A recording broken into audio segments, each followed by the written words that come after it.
Jin nasab itu nyata? Kisah nyata perempuan yang hidupnya hancur setelah menikah. Assalamualaikum warahmatullahi wabarakatuh. Bro, sis, pernah nggak sih lo ngerasa hidup lo tuh kayak bukan sepenuhnya milik lo?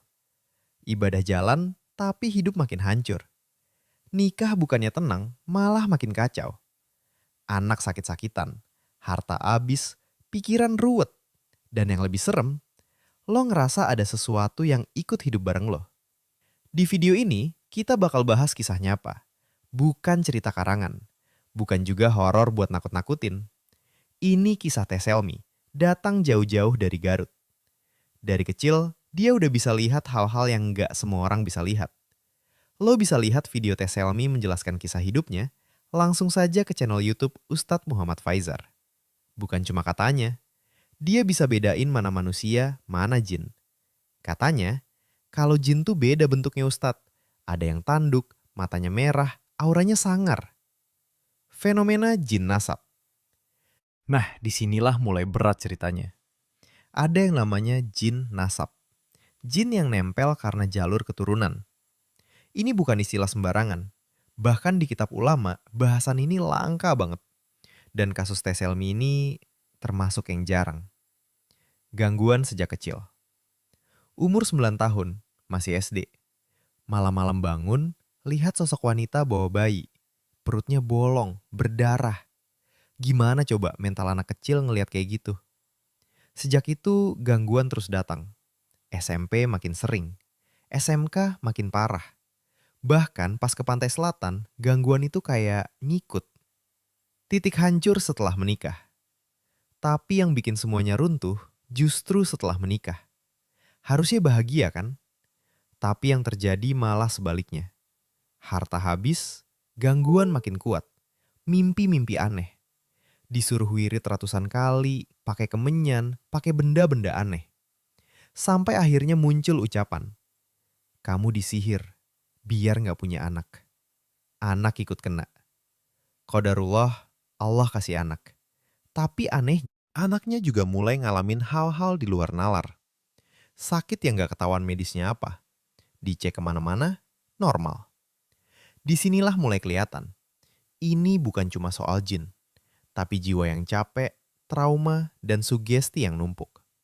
Dan disinilah momen paling penting. Ustadznya nanya satu hal simpel tapi nusuk. Ini tubuh siapa? Milik jin atau milik kamu? Jawabannya, 100% milik Allah. Dia manahkan ke saya. Boom! Di titik itu, kesadaran mulai balik. Bahwa tubuh ini bukan kontrakan jin. Bukan warisan leluhur. Bukan milik makhluk apapun. Ini amanah dari Allah. Masalah batin yang sering dilupain. Pelan-pelan dibongkar. Ternyata luka batin, rasa kesepian, rasa nggak dibela, itu jadi pintu masuk. Bukan karena imannya kurang, tapi karena jiwanya capek. Dan setan itu pinter. Dia nggak selalu datang dengan wujud serem. Kadang dia datang lewat bisikan. Udahlah, cerai aja. Udahlah, capek terus hidup kayak gini. Dan akhirnya kita sampai ke kesimpulan. Gak semua sakit itu jin. Gak semua gangguan itu sihir. Kadang itu trauma. Kadang itu kecemasan. Kadang itu sugesti yang kebanyakan denger omongan orang. Tapi kuncinya satu. Keyakinan. Kesadaran. Kembali ke Allah.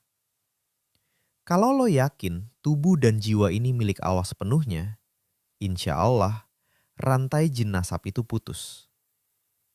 Buat lo yang lagi berjuang, yang ngerasa hidup berat tanpa tahu sebabnya, lo gak sendirian. Dan lo gak lemah. Yang penting, jangan panik, jangan keblinger, dan jangan jauh dari Allah. Dan di titik ini, Ustadz mulai masuk ke fase yang paling krusial. Bukan lagi soal jin, bukan lagi soal sihir, tapi soal kesadaran diri. Ustadz nanya lagi dengan nada pelan tapi dalam banget. Teh Selmi, sekarang jujur sama diri sendiri. Tubuh ini milik siapa? Jawabannya mulai beda. Gak ragu. Milik Allah. Terus Allah amanahkan ke siapa? Ke saya. Ada jatah buat jin nggak? Nggak ada. Nah, di situ kelihatan.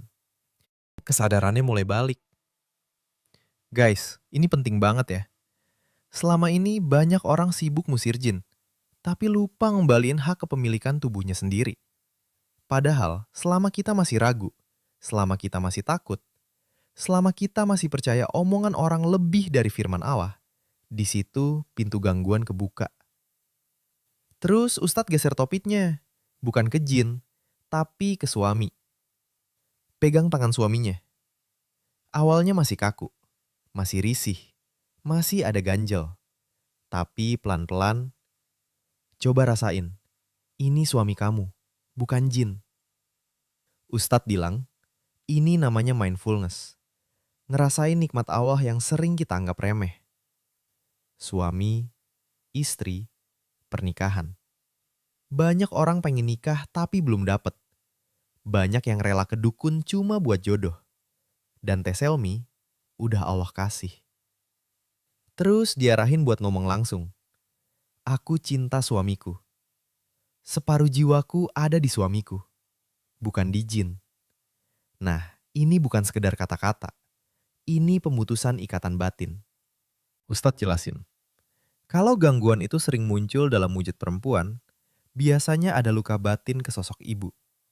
Bukan berarti benci, bukan berarti durhaka, tapi ada kebutuhan batin yang belum terpenuhi. Dan jin itu pinter, dia masuk lewat celah itu. Bukan ruqyah dulu, bukan teriak-teriak, tapi satu kalimat berat. Maafin, ikhlas, lillahi ta'ala. Dan ini jujur, lebih berat dari musir jin. Realita pahitnya? Karena gini bro, jin bisa diusir. Tapi luka batin, kalau nggak diberesin, dia bakal jadi pintu masuk lagi. Makanya selama ini sudah sering ruqyah, tapi gangguan balik lagi. Karena yang diberesin baru makhluknya, bukan lukanya. Dan akhirnya, dibukalah satu persatu benda-benda yang selama ini dipakai. Kaos digabung, aksesoris, menyan, dupa. Katanya buat perlindungan. Katanya biar rumah tangga lengkap. Padahal, itu udah masuk ranah pelet dan tiwalah.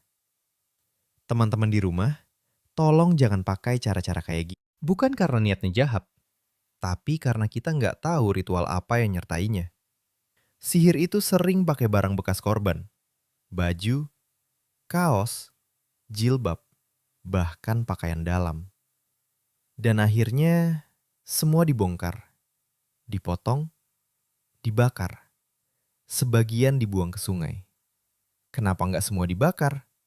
Karena ada buhul yang kalau dibakar malah bikin pengaruhnya makin kuat. Apa reaksi setelah dilepas? Setelah itu Teh Seomi mulai ngerasa panasnya berkurang. Kepala masih nyut-nyutan dikit, tapi badan lebih enteng.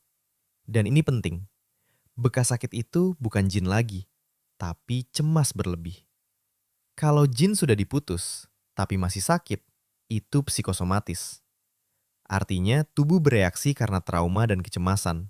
Dan ini nggak tabu, nggak berarti imannya lemah. Ini manusiawi. Dan di titik ini pesannya jelas. Jangan semua disalahin ke jin. Jangan gampang percaya omongan orang pintar. Jangan ninggalin akal sehat. Jangan ninggalin iman. Karena Islam itu lengkap. Ada ruqyah, ada kesadaran, ada ikhtiar medis, ada terapi jiwa. Dan di titik inilah semuanya mulai jelas. Bukan karena jin itu kuat, tapi karena manusianya terlalu lama hidup dalam ketakutan. Setan itu kerjanya bikin kamu ragu. Kalau kamu yakin sama Allah, dia nggak punya rumah buat tinggal. Dan jujur, kalimat ini nusuk banget. Beberapa hari setelah proses itu, tidur mulai nyenyak. Mimpi buruk berkurang. Nggak ada lagi bisikan aneh. Bukan berarti langsung 100% sembuh, tapi arahnya jelas. Dari takut, jadi tenang. Dari panik, jadi sadar. Teman-teman, dengar baik-baik ya. Jin itu ada, itu iman. Sihir itu nyata, itu juga iman. Tapi jangan jadikan jin sebagai alasan untuk berhenti hidup normal. Jangan jadikan sihir sebagai kambing hitam semua masalah. Jangan menyerahkan hidup ke selain Allah. Pesan gua ke orang yang sedang berjuang. Buat kamu yang sekarang, sering takut tanpa sebab, sering mimpi aneh, sering was-was berlebih, atau merasa hidup nggak utuh. Tolong, jangan langsung vonis diri kamu kena sihir. Kunci utama, cek dulu 3 hal ini. Sholat kamu masih jalan atau enggak? Zikir kamu rutin atau enggak? Pikiran kamu dipelihara atau dibiarkan liar? Karena gangguan itu sering datang, bukan dari luar, tapi dari pikiran yang capek. Dan ingat satu hal, tidak ada satu jin pun yang bisa masuk ke tubuh manusia tanpa izin Allah. Kalau Allah jaga, nggak ada yang bisa ganggu. Kalau Allah lepaskan, itu tanda kita harus kembali. Jangan sibuk nyari siapa yang nyantep. Sibuklah memperbaiki hubungan kamu dengan Allah. Karena saat Allah sudah pegang hidup kamu, jin cuma bisa nonton. Kalau video ini ngerasa nusuk ke hati kamu, bukan karena ceritanya serem, tapi karena ini nyata. Share ke keluarga, ke pasangan, ke teman yang lagi berjuang. Assalamualaikum warahmatullahi wabarakatuh.